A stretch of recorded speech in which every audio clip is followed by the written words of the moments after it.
Welcome to Sweet Life Beat Life. We hope this video helps. In this video, I will explain how to make delicious homemade banana jelly. First, gather your ingredients: ripe bananas, granulated sugar, fresh lemon juice, and liquid pectin.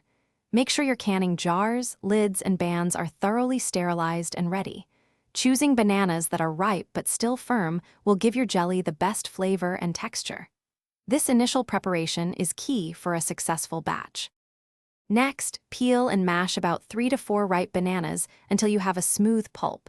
In a large, heavy-bottomed pot, combine your mashed bananas with 2 cups of granulated sugar and 1/4 cup of fresh lemon juice. Stir these ingredients well. Place the pot over medium heat, bringing the mixture to a gentle boil. Remember to stir constantly to prevent the bananas from sticking to the bottom and burning.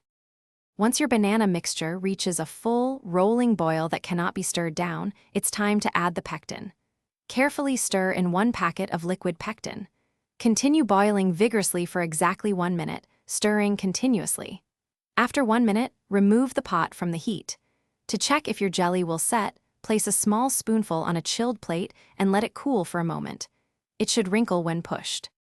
Finally, carefully ladle the hot banana jelly into your sterilized canning jars, leaving 1/4 inch of headspace at the top.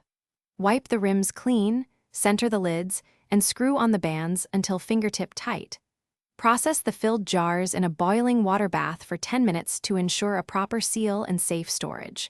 Let them cool completely. Don't forget to check the description for a link to some fantastic leak-proof containers and other great deals to help with your meal prep.